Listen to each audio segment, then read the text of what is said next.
Hola, ¿qué tal amigos, personas que nos escuchan? Buenos días, buenas tardes, buenas noches, según el horario en el que nos estés viendo. El día de hoy estoy muy contenta de tener a Tony aquí junto conmigo y recordarles el propósito de este programa, que es apoyar a los docentes a tener o desarrollar competencias emocionales. Sabemos que estos temas de salud mental no se abordan en el sector educativo y ese es el propósito de nosotros. Mi nombre es Diana García, soy docente de educación secundaria desde hace 18 años y me acompaña mi gran amiga y docente, Tony. Muchas gracias, Diana. Hola, buenos días, buenas tardes, buenas noches. Estoy muy feliz de estar por acá en este proyecto tan padrísimo. Me estoy agregando al proyecto, estoy muy emocionada y también me siento muy contenta de tener acá a nuestra invitada, de nuestro segundo emisión del día de hoy, que es Mireya. Muchísimas gracias por estar aquí. Gracias. El episodio de hoy se llama Mitos y Realidades de la Depresión. Si no han visto el episodio número 1, por favor, corran a verlo. Está, como ya lo dijo Tony, Mireya Ordaz, quien es psicóloga clínica y social con total entrega por el trabajo con poblaciones vulnerables. Bienvenida, Mireya. Gracias, muchas gracias. Muchísimas gracias por acompañarnos y me gustaría que empezáramos con una breve descripción de tu persona. ¿Quién eres? Okay. Bueno, pues como ya lo dijeron, soy Mireya Ordaz, tengo 34 años. En general, pues me dedico a trabajar con los temas de género, prevención de violencias y violencias. También me he dedicado a trabajar con infancias, poblaciones vulnerables también. También me gusta mucho el área clínica, ahí también comparto pues un poquito en el enfoque de sistémico. No sé si a lo mejor tienen un poquito de noción de los enfoques, pero esa es una de las áreas que trabajo. Y pues en su mayoría es la parte que a mí me gusta trabajar, ¿no? O sea, problemáticas que pudieran ser quizás un tanto complicadas, pero en las que se puede abonar un poco, ¿no? Muchas gracias. Mireya, platicando un poquito acerca de ti, de lo que te dedicas, ahorita que estabas hablando de los enfoques a lo que estudiaste, platícanos un poquito qué es lo que tú crees o cuáles son tus convicciones y por qué estudiaste lo que estudiaste. Okay. Mira, por ejemplo, el enfoque sistémico abarca al individuo no solamente como un individuo, sino como un entramado de distintos espacios, de distintos sistemas, como pudiese ser pues la familia, la sociedad, ¿no? El país en el que naciste, tal vez. Entonces, para mí, todas las problemáticas psicológicas pues están muy inmersas desde todo lo que es lo social, ¿no? Es muy contextual. De hecho, la psicología es muy contextual. Entonces, por ejemplo, hablar de temas de depresión, pues también tiene su propio contexto, ¿no? Es muy diferente el contexto mexicano a otros contextos. Entonces, pues yo sí estoy muy convencida de que hay temas en materia de salud mental que se tienen que abordar no solamente desde el individuo, sino como una problemática que pudiera ser multicausal o que pudiera ser generada por otros factores ambientales que no siempre están de la mano o no siempre hay las posibilidades por parte del individuo de poder actuar y poder salir por su propia cuenta de ciertas situaciones. Entonces creo que una de las cosas que a mí me mueve mucho es poder, como sociedad, generar otro tipo de cambios, otro tipo de estructuras que puedan abonar a la salud mental, pero para todos, ¿no? Que no sea solamente como la persona tiene que ir a atenderse, sino qué estamos haciendo como sociedad y qué no estamos haciendo distinto y qué deberíamos hacer distinto. Muy bien. Pues, ¿qué te parece si empezamos con los primeros mitos que hemos escuchado? Hacerles el énfasis a las personas que nos ven y nos escuchan de que vayan al episodio número 1, pues ahí hacemos, pues somos más específicos o hacemos énfasis en los detonantes que tienen los docentes. Pero bueno, sin embargo, se dice que cuando una persona tiene depresión, pues no es algo real, es algo a lo mejor de su imaginación o que simplemente es pereza. Sí, es común que se llegue como a desestimar lo que pudiese ser una depresión y se pueda asimilar como a una flojera, ¿no? O como dicho de, pues es nada más cuestión de que te actives para que salgas de esa depresión, ¿no? La depresión generalmente lo que puede ocasionar físicamente y orgánicamente es que sí haya como muy poca vitalidad o muy poca energía para realizar ciertas actividades. Entonces, cuando nosotros presionamos a alguien que está a lo mejor en un estado depresivo a que realice actividades y después culparle porque no hace esas actividades, pues es como justamente alimentar un poco más ese estado en el que se encuentra, ¿no? Entonces, esta parte como de que no es algo tan importante o que es solamente cuestión como de hacer un poco de actividad para salir de ahí, pues digamos que no es tan real. Uh-huh. Sí, justo porque es un tema que, bueno, ya se está hablando más, ¿no? Uh-huh. Creo que es muy necesario que estemos abordando estos temas, no nada más en el contexto educativo, sino en todos los contextos, ¿no? En la familia, con los amigos, y a veces pasaba mucho que, bueno, platicamos no del positivismo tóxico que es de repente, pues échale ganas. Entonces, ¿qué pasa cuando de repente una persona que vive con depresión recibe este tipo de comentarios? O sea, en realidad es de échale ganas o de actitud, o qué podemos nosotros como docentes, como personas, ayudar cuando detectamos este tipo de cosas con alguien, sea un alumno, sea un colaborador de la educación o algún familiar. Sí, justamente cuando estamos como presionando a la persona para que haga algo distinto, le hacemos creer a la persona que todos los demás son capaces de hacerlo y esa persona es como la única que no tiene como las posibilidades, ¿no? Entonces eso puede alimentar más inseguridades hacia su propia persona, hacia por qué yo no puedo hacerlo si los demás sí lo logran, ¿no? Aquí es donde también comentaba un poquito que no es solamente el individuo el que debería de actuar, sino nosotros como sociedad o como grupo, ¿sí? Por ejemplo, en un aula, ¿no? Si notamos que hay alguien que tiene como cierto tipo de características que a lo mejor me dirían que tiene depresión, pues entonces tratar de escucharle o tratar de abonar un poquito en el ambiente a no llevarlo a que esto pueda acrecentarse, ¿no?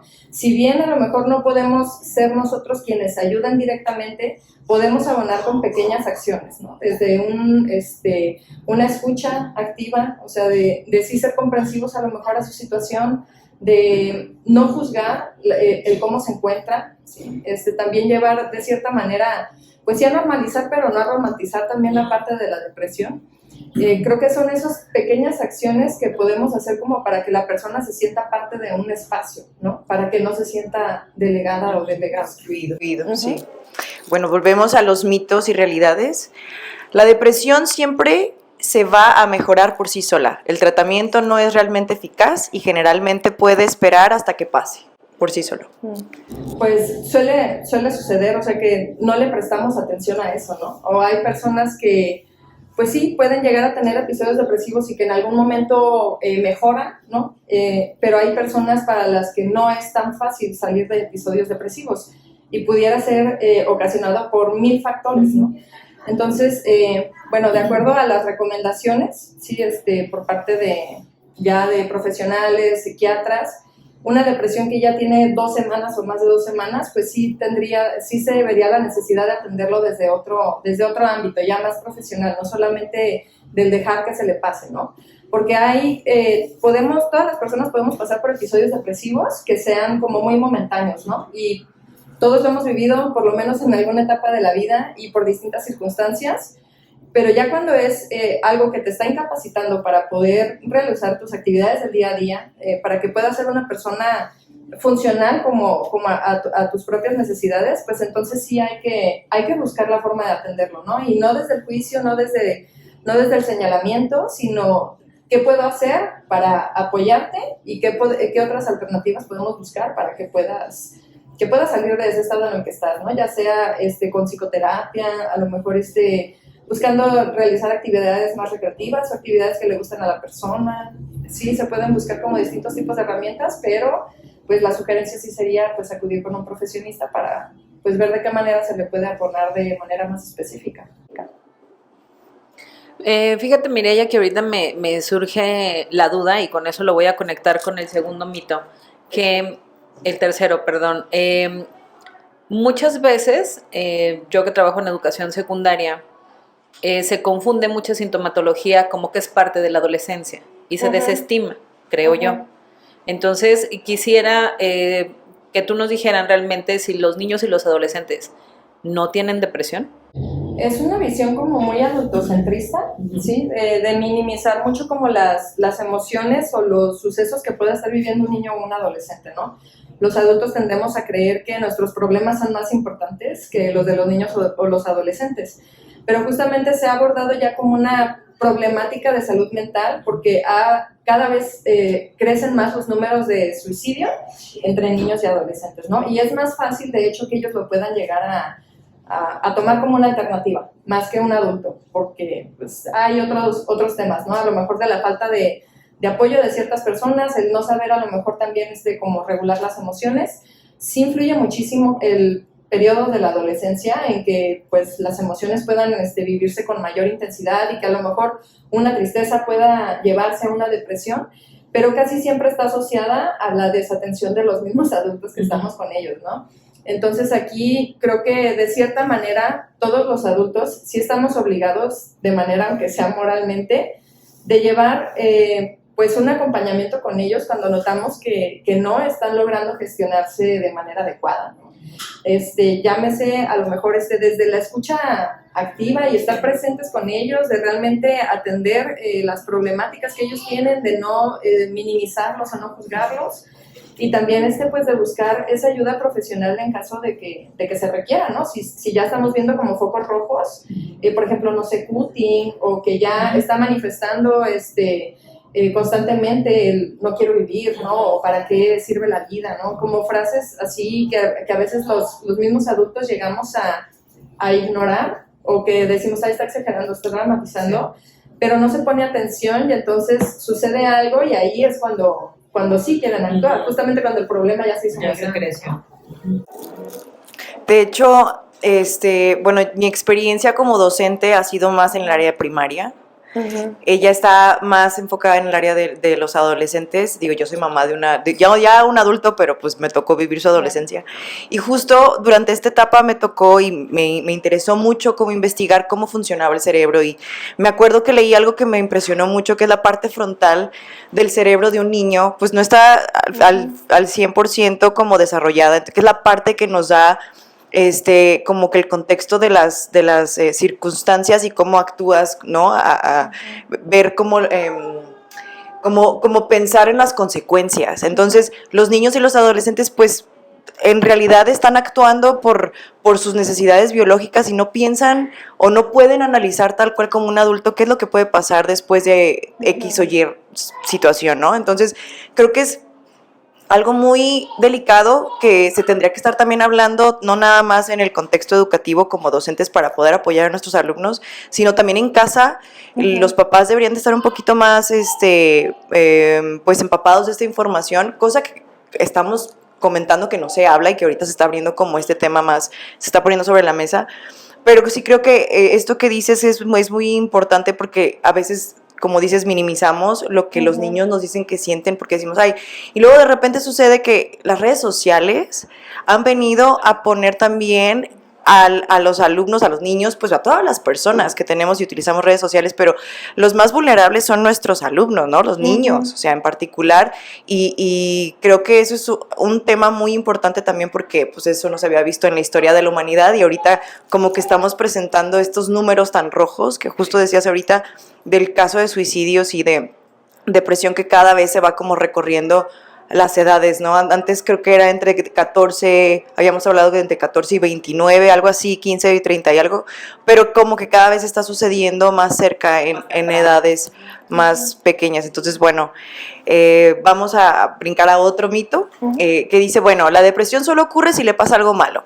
Por ejemplo, si la persona está pasando por un divorcio o por un duelo. Esto es uno de los mitos. Uh-huh.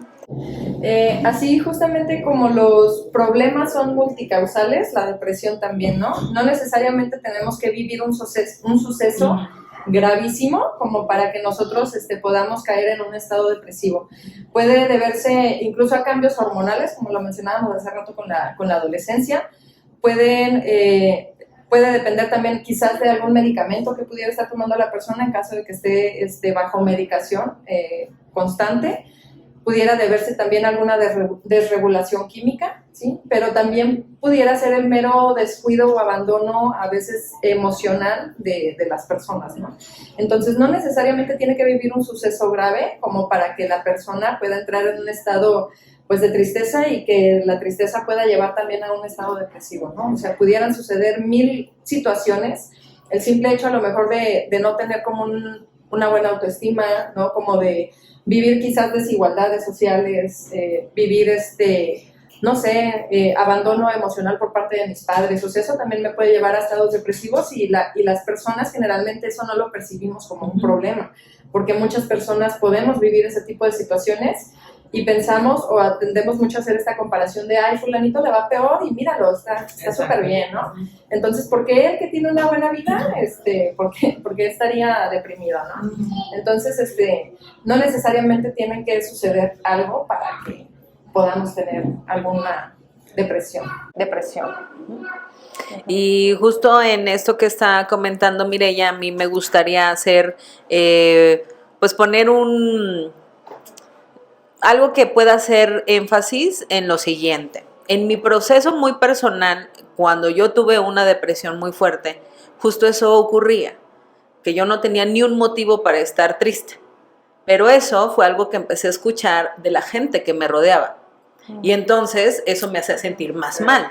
Sí. Y eso es algo que realmente es muy común entre las personas con las que colaboramos, en nuestros familiares, hermanos, hasta amigos, que llegan a hacernos esos comentarios. Por favor, no lo hagan. Es muy triste y es muy duro cuando realmente no tienes una razón para sentirte como te sientes y pues que alguien más, por a lo mejor de buena fe, vienen y te hacen ese tipo de comentarios. Y ahí quisiera entrar al siguiente mito, que es, si no se puede superar la depresión, entonces es porque eres débil. Sí, ahorita que estabas mencionando también como estas frases motivadoras, ¿no? Que a veces cuando alguien, pues quizás está en un estado que me hace sentir incómodo a mí, ¿no? Porque, ay, la veo triste, no quiero verla triste y quiero decirle palabras de aliento y creo que eso le va a ayudar, pues no, o sea, no es como algo que pueda salir meramente con palabras, ¿no? Y comentabas que tiene que ver con la debilidad. Tendemos justamente como a percibir que las personas se permiten caer en estados depresivos, ¿no? Que eso es porque tú quieres hacerlo, porque a ti te gusta o disfrutas de estar triste, o porque simplemente no tienes como las herramientas. Escuchaba el otro día una compañera que decía, bueno, es que para eso va uno a terapia, ¿no? Para generar como mayor fortaleza mental. Y yo, ¿a qué te refieres con fortaleza mental? No, pues para que no te deprimas tan fácil. Y yo, bueno, es que no se trata de eso, ¿no? Más bien cuando uno también está trabajando en un proceso terapéutico, pues es más bien justamente como ir a darte cuenta, ¿sí? Ir a expresar tus emociones, poderlas entender y entender también que los periodos de tristeza que podamos estar atravesando pues son completamente normales, que a lo mejor si a mí me cuesta a lo mejor más trabajo gestionar mis emociones más que a otras personas, pues no es que yo esté mal o que yo sea débil mental o que yo sea débil emocional, sino que simplemente hay herramientas que quizás no las he sabido cómo gestionar o no he sabido cómo desarrollarlas, ¿no? Y todas las personas tenemos distintas capacidades e incluso las capacidades también puede ser desde el cómo yo abordo ciertas problemáticas y cómo les hago frente, ¿no? Pero hasta la persona que podamos percibir nosotros como la persona más fuerte del mundo, basta con que haya a lo mejor algún suceso que le reta demasiado hacia sus propias herramientas o al cómo ha venido enfrentando la vida de manera en ocasiones previas y que esto le rete y que no lo pueda resolver y entonces pudiera entrar en ese conflicto, ¿no? Pero no, todas las personas tenemos las posibilidades de fragmentarnos emocionalmente, de poder estar en estados depresivos. Y pues incluso hasta la persona más débil puede ser una persona que tenga muchísima fortaleza emocional y que otras personas la percibamos como, es que siempre está, es muy emocional, ¿no? O es muy reactiva, ¿no?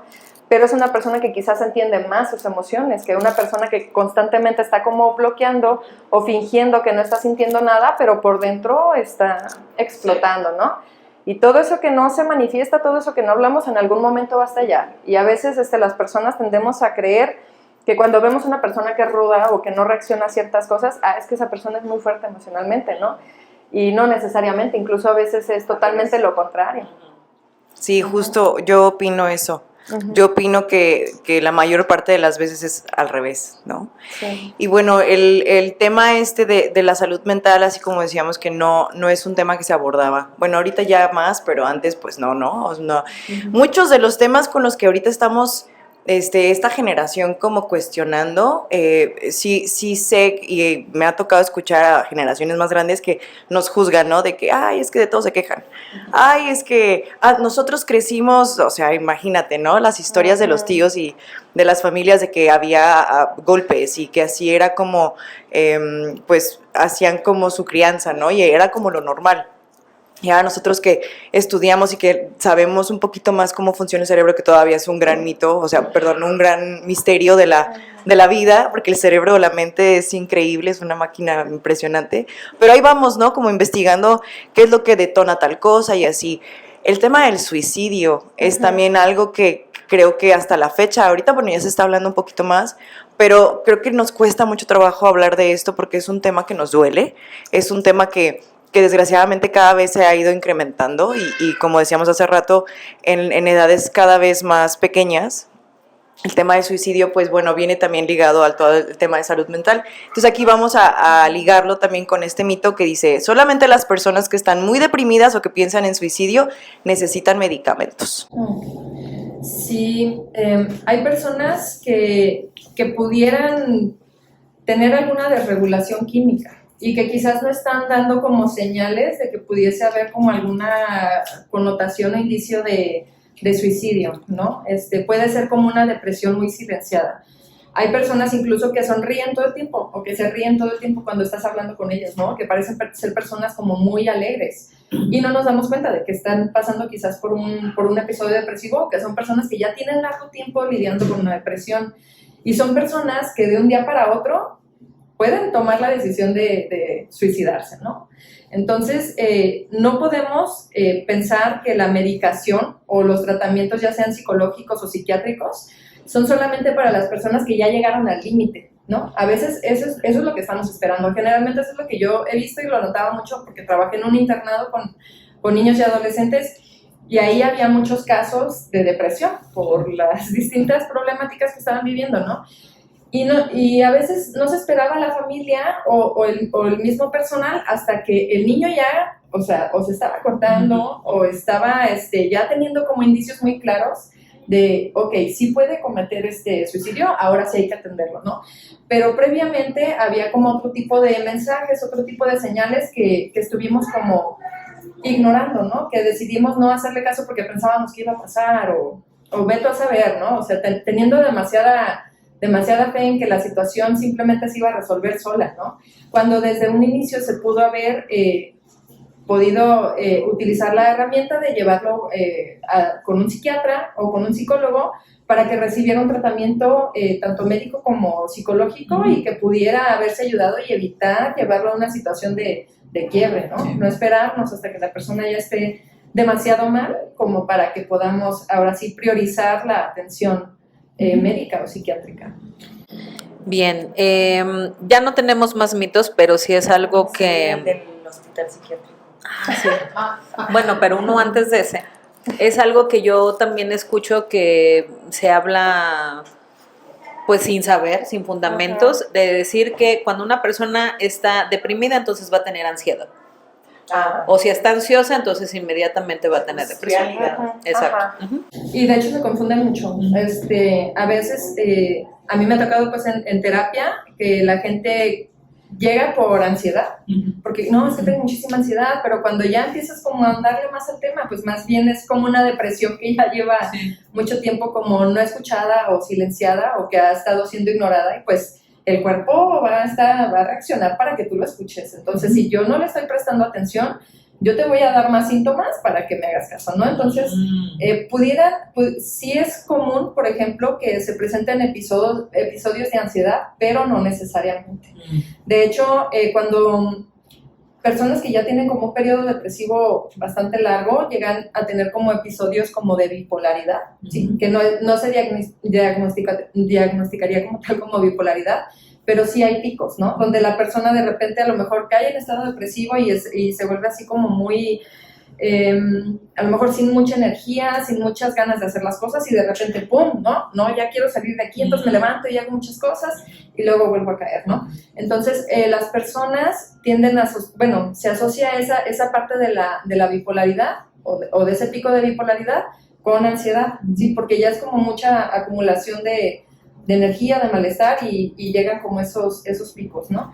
Sí pudiera estar, a veces sí se relaciona, pero no necesariamente, ¿no? Hay personas que viven su depresión de una forma muy distinta, que a lo mejor es más, como con energía más baja, ¿no? Como, poca capacidad para hacer otras cosas, falta de aseo, lo que sea, ¿no?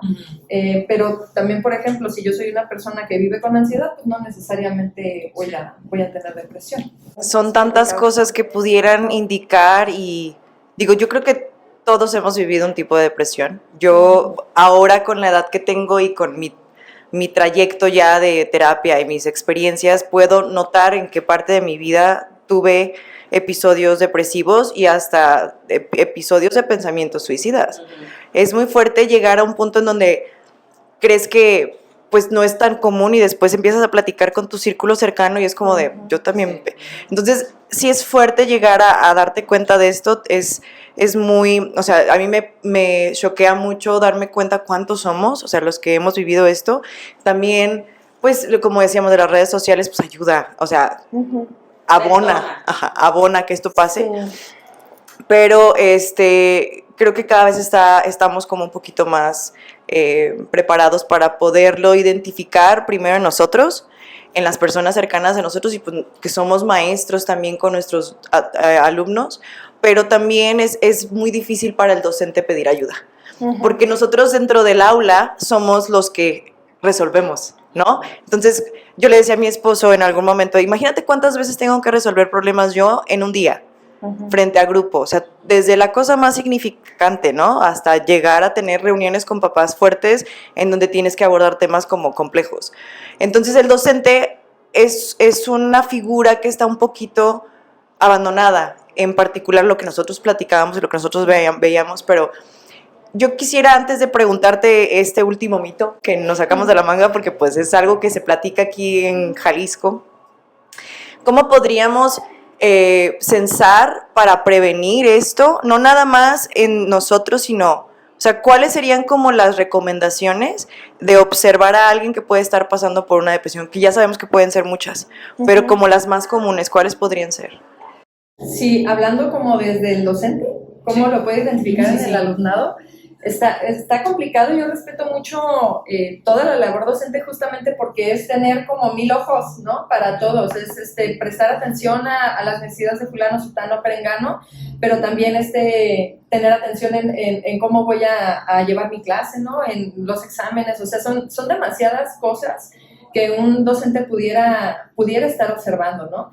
Si podemos verlo como en rasgos, más bien lo podríamos identificar con cambios abruptos en la personalidad la personalidad del alumnado, ¿no? O sea, de la niña o del niño o del adolescente, que quizás suele tener a lo mejor una forma de interactuar ante el grupo y de repente estamos notando un cambio muy abrupto en su persona, ¿no? Quizás deja de estudiar o quizás deja de juntarse con sus amistades o le vemos como retraído o le vemos alejado, ¿no? Y si vemos que quizás ya lleva una periodicidad, sí, que pudiera ser que nos pueda llamar la atención de, oye, pues esto ya no se me hace tan normal, pues sí brindar como ese espacio de escucha a la chica o el chico que lo pueda requerir, ¿no? Pero la realidad es que pues no siempre va a ser tan visible. Afortunadamente con niños y adolescentes sí es un poco más visible, sí lo podemos percibir un poco más, pero no en todos los casos, ¿no? Vuelvo al ejemplo hay niños, por ejemplo, que viven con una depresión muy severa y son niños que están al tiro, ¿no? O sea, que todas las tareas súper bien, en los exámenes les va súper bien, siempre están como muy atentos con sus compañeros o con el docente, pero quizás ahí justamente como en esos cambios como muy abruptos es donde pudiéramos nosotros percibir, esto me suena como un poco extraño, ¿no? Y a veces también es como muy intuitivo, como que uno alcanza a percibir lo noto diferente, lo noto raro, quizás lo noto más activo de lo normal, más hiperactivo de lo normal, y no sé, hay algo que me preocupa, ¿no? Yo más bien nos invitaría a que no seamos indiferentes. Si estamos notando que hay algo que me resuena o que me está preocupando, es mejor sí preguntar, a dar por hecho que la persona pues está bien, ¿no? Y que lo va a saber gestionar. O que todo está bien y que pues a lo mejor yo tengo demasiada carga de trabajo y mejor no me meto en más broncas porque pues no le puedo sumar más al costal, ¿no? Y se entiende también cuando uno ya está sobrecargado, si yo no tengo la capacidad de hacerlo, pues entonces canalizar con quien sí lo pueda hacer, ¿no? A lo mejor una cita con los tutores y que ellos puedan llevarlo con algún psicólogo para que ya sea una persona más específica quien te lo pueda diagnosticar. Sí, justo eso una vez lo discutimos en una mesa de debate, que alguien decía que la inteligencia artificial iba a venir a tomar y ocupar el espacio del docente, y yo, claro que no, eso nunca va a pasar. Le dije, porque para empezar, la chamba del maestro no nada más es llegar a dar la clase y el contenido, es justamente esto, censar, conocer a tus alumnos. No tienes idea la manera en la que un maestro se puede empapar de la información que un alumno le puede dar en un ciclo escolar, lo conoces al 100.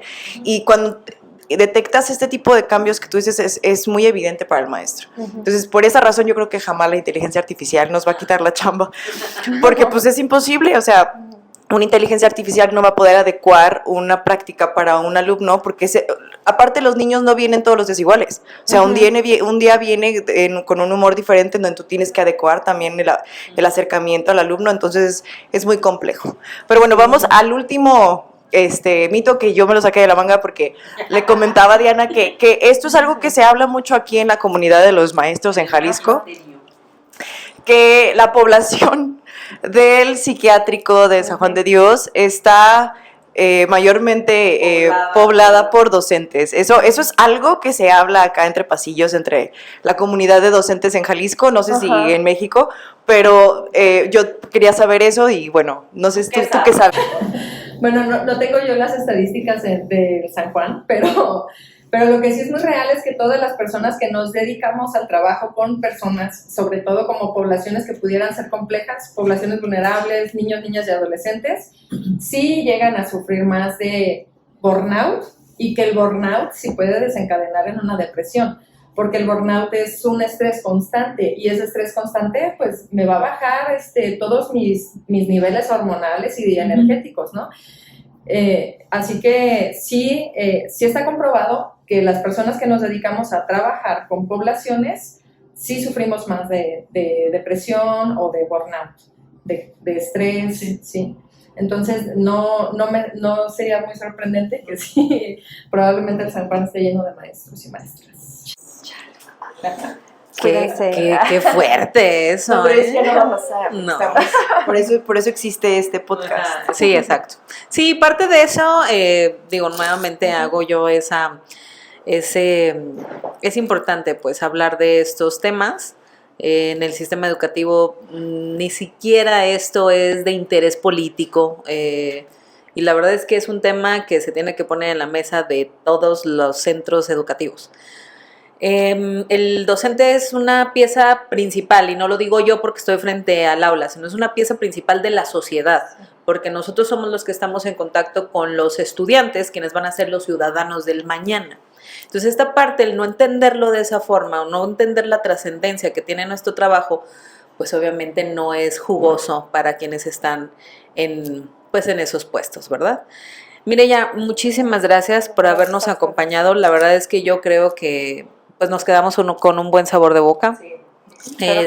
La información que nos compartes en esta ocasión creo que va a ser de gran utilidad, y pues no sé con qué quisiera cerrar. ¿Algún consejito o algo? Pues ahora que ya se está visibilizando más el tema de la salud mental y justamente como el cuidarnos, ¿sí? Recordar siempre que la salud mental pues es multifactorial, o sea, no podemos solamente pensar que ir al psicólogo es salud mental, ¿no? O sea, o ya le estoy abonando a mi salud mental. Es un entramado de muchos factores que debemos de cuidar, ¿no? Desde nuestras relaciones, lo que consumimos, no solamente en alimentos, sino lo que estoy consumiendo también visualmente, lo que estoy escuchando, las personas con quienes me rodeo, ¿no? La forma en la que interactúo en ciertos espacios. Entonces, sí, la invitación a que cada vez nos aprendamos a escuchar más y a observar más y a conocernos más, y que siempre pensar y que siempre abonar en nuestra salud mental es garantía de que estás invirtiendo bien tu tiempo, tu dinero, tu energía, todo. Porque podrás ser la persona más exitosa del mundo, pero si no tienes salud mental, todo se puede destruir. Entonces, abonen a esa parte. Muchas gracias, Tony. Muchas gracias, Mireya, Gracias. por el tiempo, y te vamos a volver a invitar para abonar y hablar de otros temas que también tienen relevancia en la salud mental y estrategias y a lo mejor pues actividades que podemos hacer en el día a día para generar este tipo de químicos que decimos que a veces naturalmente nuestro cerebro ya no lo hace. Entonces, que nos des como ese tipo de tips para otra sesión. Y pues muchas gracias otra vez por estar aquí con nosotros, y gracias, Diana. Muchas gracias por el espacio. Recuerden que estos temas están en el marco del Día Mundial para la lucha contra la depresión. Este es el segundo episodio y pues fue mitos y realidades. Recuerden de estar en contacto con nosotros a través de nuestro canal de YouTube, que es Docente con Z, y en Instagram nos encuentran de igual forma @do.cente. Ahí estaremos subiendo la información y los resúmenes de este programa. Muchas gracias. Gracias. Bye.